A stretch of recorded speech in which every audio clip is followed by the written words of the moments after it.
बुरी संगति का प्रभाव। प्रस्तावना। प्राचीन भारत में मगध राज्य का एक प्रसिद्ध नगर था, जहां लोग सुख शांति से रहते थे। वहीं एक ब्राह्मण परिवार में एक होनहार युवक अजय का जन्म हुआ। उसके माता पिता बड़े विद्वान थे और उसे अच्छे संस्कार देने की कोशिश कर रहे थे। अजय बुद्धिमान था और गुरु के आश्रम में शिक्षा प्राप्त कर रहा था। वह वेदों, शास्त्रों और धर्मग्रंथों का गहरा अध्ययन कर चुका था। गुरुजन भी उससे प्रसन्न रहते थे, लेकिन जैसे जैसे वह बड़ा हुआ, उसकी संगति बदलने लगी। बुरी संगति की शुरुआत। अजय के गांव में कुछ आलसी और लापरवाह युवक रहते थे, जो दिन रात जुए, शराब और चोरी में लगे रहते थे। वे अपने समय को व्यर्थ की बातों में बिताते थे और अनुशासनहीन जीवन जीते थे। एक दिन जब अजय अपने मित्रों के साथ जंगल में घूमने निकला, तो उसकी मुलाकात उन्हीं युवकों से हुई।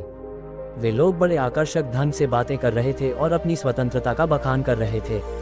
उन्होंने अजय से कहा, तुम हमेशा किताबों में ही डूबे रहते हो। असली मजा तो जीवन का आनंद लेने में है। अगर तुम हमारे साथ रहोगे तो असली सुख का अनुभव कर पाओगे। अजय ने पहले इन बातों को अनसुना किया, लेकिन धीरे धीरे उनके साथ समय बिताने लगा। उसे लगने लगा कि वे सच कह रहे हैं। वह अब आश्रम जाने में आलस करने लगा और धीरे धीरे पढ़ाई से विमुख हो गया। बुरी आदतों का प्रभाव। अब अजय की दिनचर्या बदल चुकी थी। जहां पहले वह सूर्योदय के समय उठकर योग, ध्यान और अध्ययन करता था, अब वह रात भर जागता और सुबह देर से उठता था। उसके माता पिता और गुरु ने समझाने की बहुत कोशिश की, लेकिन वह बुरी संगति के मोह में फंस चुका था। अब वह झूठ बोलने, बहाने बनाने और गलत काम करने से भी नहीं कतराता था। एक दिन उसके मित्रों ने उसे जुए के खेल में शामिल होने के लिए कहा। अजय पहले झिझका, लेकिन बाद में वह इस खेल में रम गया। धीरे धीरे उसने अपनी कीमती किताबें और घर की वस्तुएं जुए में हार दी। अपराध की ओर बढ़ते कदम। एक दिन उसके दोस्तों ने उससे कहा, अगर हमें सच में अच्छा जीवन जीना है तो हमें पैसे की जरूरत होगी, और पैसे कमाने का सबसे आसान तरीका चोरी है। अजय घबरा गया, लेकिन उसके मित्रों ने उसे यह कहकर मना लिया कि यह कोई बड़ा अपराध नहीं है। वे उसे रात के अंधेरे में एक सेठ के घर चोरी करने ले गए।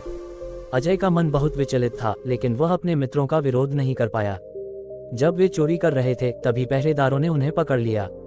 अजय और उसके मित्रों को राजा के दरबार में ले जाया गया।